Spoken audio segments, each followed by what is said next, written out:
Every day, thousands of passengers get pulled into secondary screening at US airports. Most of them had no idea it was coming.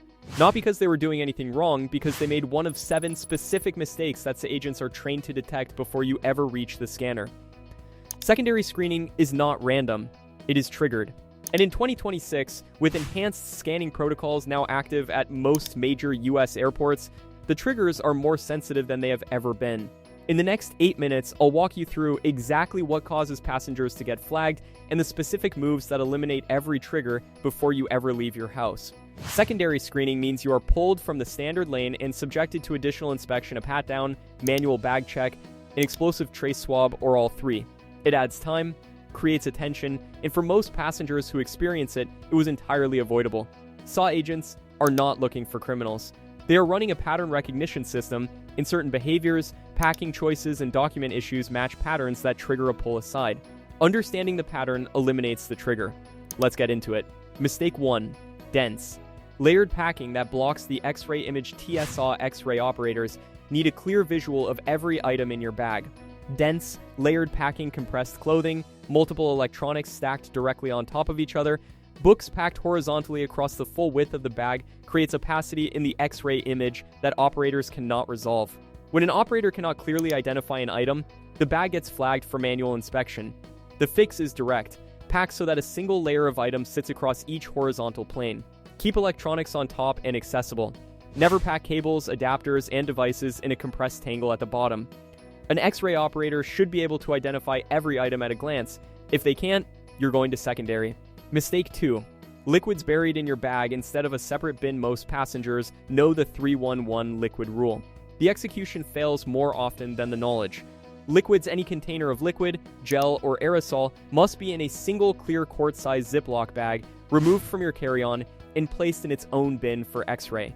The failure that triggers secondary is not having prohibited liquids. It is having compliant liquids that are buried inside the bag rather than separated. The X-ray operator cannot confirm compliance, so the bag gets flagged.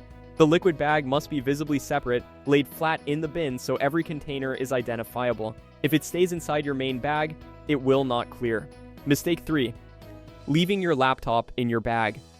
Standard TSA screening requires laptops removed from bags and placed in a separate bin. This is not optional.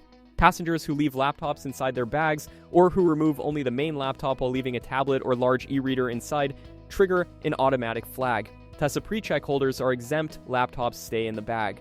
Standard screening passengers are not. If you do not have TSA PreCheck, every device larger than a standard phone comes out and goes in its own bin. Mistake 4. Metal-heavy clothing through the full-body scanner. Now here's something most passengers genuinely don't think about, and it is the mistake that triggers more secondary screenings than almost anything else in 2026. The full-body scanner detects all metal and many dense materials on the body, not just weapons. Thick belts, metal-reinforced boots, underwire bras, heavy necklaces, multiple rings, and coins in pockets all create alerts that require a pat-down or wand scan. These are not contraband. They are legal items generating false positives. The fix is removing every piece of metal before you reach the scanner belt, boots, watch, visible jewelry, and placing it in the bin. In 2026, with enhanced scanner sensitivity at most major hub airports, the threshold for an alert is lower than it was 3 years ago. Remove it before the scanner. The time you spend removing items at the bin is always less than the time spent in secondary. Mistake 5. Hesitating or fumbling at the document check. The document check, the officer who verifies your boarding pass and ID before the X-ray belt, is also a behavioral observation point. Officers are trained to notice how passengers present documents and respond to basic questions. Hesitation in finding documents, a boarding pass that doesn't match the ID name exactly, or visible anxiety at the document check are all behavioral flags that can trigger additional attention. The move. Have your boarding pass and ID out before you reach the officer, not while you are standing in front of them.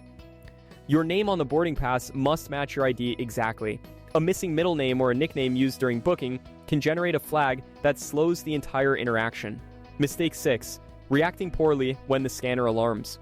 When the scanner alarms, how you respond is observed.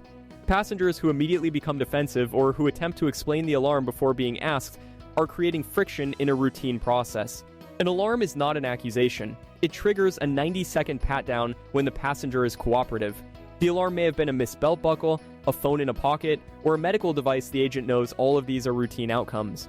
The fastest path through an alarm is to stand still, follow instructions, and speak only when asked a direct question. Passengers who cooperate clear secondary in under 2 minutes. Passengers who argue extend it significantly. Mistake 7. Traveling with items that visually match a prohibited profile. Some legal items trigger secondary not because they are prohibited, but because their X-ray profile resembles prohibited items. Large quantities of protein powder, wrapped gifts, aerosol cans, and dense blocks of food are common examples. Under 2024 TSA protocols, any powder in quantities over 12 ounces is subject to additional testing. Wrapped gifts will be opened if the contents cannot be clearly identified. If you are traveling with any item that is powdered, dense, or irregularly shaped, declare it proactively at the checkpoint before placing your bag on the belt. Proactive disclosure reduces secondary screening to a confirmation, not an investigation. Secondary screening in 2026 is not random.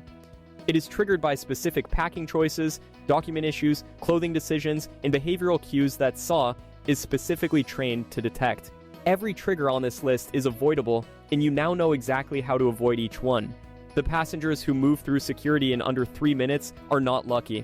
They eliminated every trigger before they left their house. If you're realizing that most of what slows people down at the airport is information that was never explained to them, hit subscribe. Every week on AirWise HQ, we break down exactly how air travel works so you never get caught off guard again. See you on the next one. Drop a comment below. Have you ever been pulled into secondary screening? Tell me what triggered it. I'd love to know.